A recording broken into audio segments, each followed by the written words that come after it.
Hare Krishna. Purport by His Divine Grace A.C. Bhaktivedanta Swami Srila Prabhupada की जय। जीव की स्वाभाविक स्थिति शुद्ध ज्ञान रूप परमेश्वर की अधीनता है। स्पष्ट। मोहवश जब मनुष्य इस शुद्ध ज्ञान से दूर हो जाता है तो वह माया के वशीभूत हो जाता है और भगवान को नहीं समझ पाता। यह माया इच्छा तथा घृणा के द्वंद्व रूप में प्रकट होती है। सुंदर बात है। लोग पूछते हैं प्रभु जी माया क्या है। देख लीजिए माया क्या है। माया इच्छा और घृणा ये द्वंद्व रूप में प्रकट होती है। अरे प्रभु जी सुबह सुबह उठना अच्छा नहीं लगता है, सुबह सुबह उठ नहीं पाते हैं, ये माया है कि नहीं? बिल्कुल माया है भाई।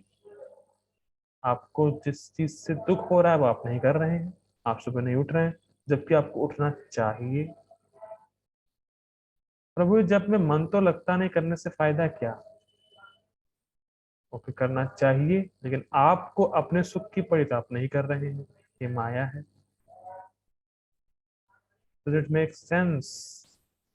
प्रभु जी पढ़ाई का लोड बहुत है, भक्ति हो नहीं पा रही, भक्ति कहाँ करेंगे, टाइम किसके पास है?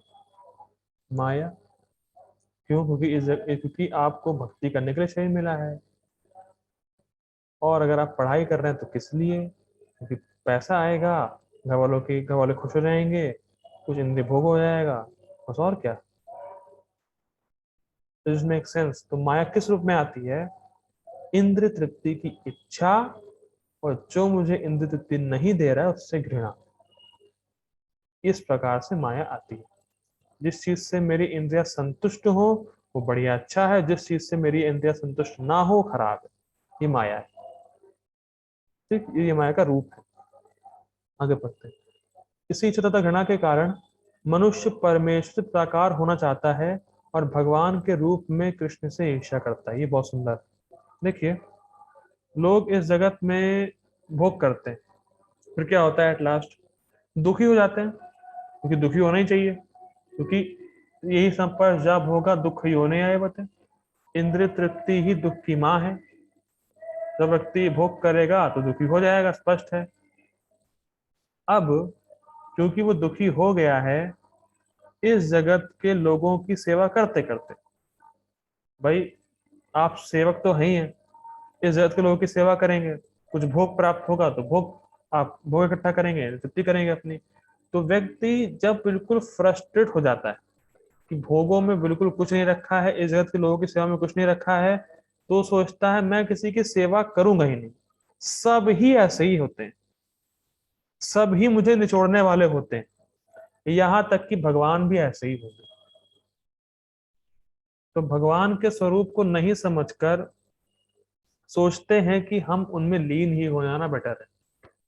जो बूढ़े हो चुके होते हैं, आप देखिएगा, जो बूढ़े हो जाते हैं, जिनकी जो भक्ति नहीं करते, वो कहते हैं अब मुक्ति चाहिए, और उनके मुक्ति की धारणा होती है भगवान में लीन हो जाना, क्योंकि वो देख चुके हैं, उनका अनुभव है पूरे जीवन का, भौतिक जीवन का, कि वो बस लोगों की सेवा करके दुखी प्राप्त हुआ है, उनको भोग करके दुखी प्राप्त हुआ है।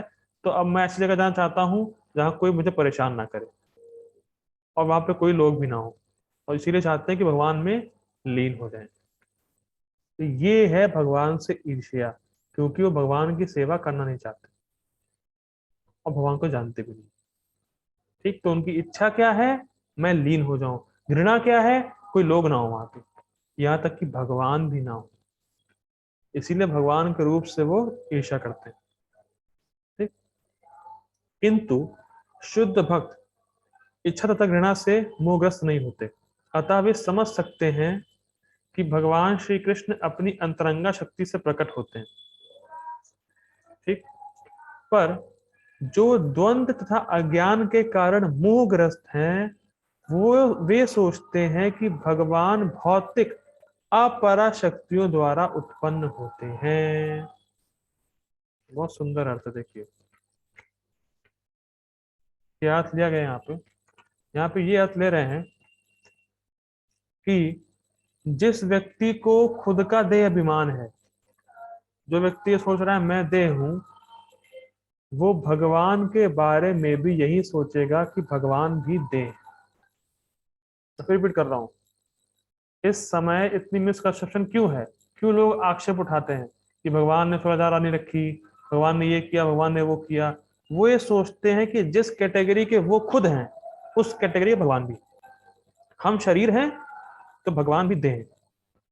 मैं द्वंद्व में क्यों फंसा हूं? क्योंकि मैं सोच रहा हूं मैं देह हूं। तो जो व्यक्ति द्वंद्व में फंसा है वो भगवान के बारे में भी यही सोचता है कि भगवान भी द्वंद्व में फंसे हैं, भगवान भी माया में, वो भी सोचेगा भगवान भी ऐसे ही है। और इस कारण से लोग भगवान को समझ नहीं पाते। यही बात इस पूरे श्लोक की थीम है कि जब व्यक्ति द्वंद्व के कारण मोह में फंसा रहेगा तो वो सेम चीज भगवान पे भी अप्लाई करता है। भगवान भी ऐसे ही है, भगवान भी मोह में थे, भगवान भी कामी है, भगवान भी ऐसे है, भगवान भी वैसे है। वो समझ नहीं पा रहा है कि भगवान जैसे है वो तुम्हारा लेवल नहीं है समझने का भी। पहले इस देह अभिमान से बाहर निकलो तब समझ में आएगा। इसीलिए प्रभुपाद जी कहते हैं जब तक व्यक्ति खुद को नहीं समझेगा भगवान को नहीं समझ पाएगा। ठीक, यही उनका दुर्भाग्य। ठीक, ऐसे मोहग्रस्त व्यक्ति मान अपमान, दुख सुख, स्त्री पुरुष, अच्छा बुरा, आनंद पीड़ा जैसे द्वंद्वों में रहते हुए रहते हैं यह मेरी पत्नी है, यह मेरा घर है, मैं इस घर का स्वामी हूँ, मैं इस स्त्री का पति हूँ। ये ही मोह के द्वंद्व है।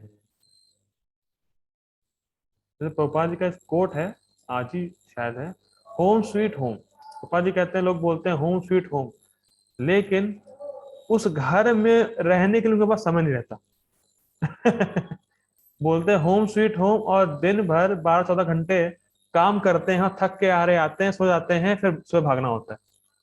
तो आदमी मर रहा है फिर भी कह रहा है होम स्वीट होम, मेरा अच्छा घर। अरे अच्छा कहाँ, तुम मर रहे हो, तुम कष्ट में हो, तुम दुख झेल रहे हो।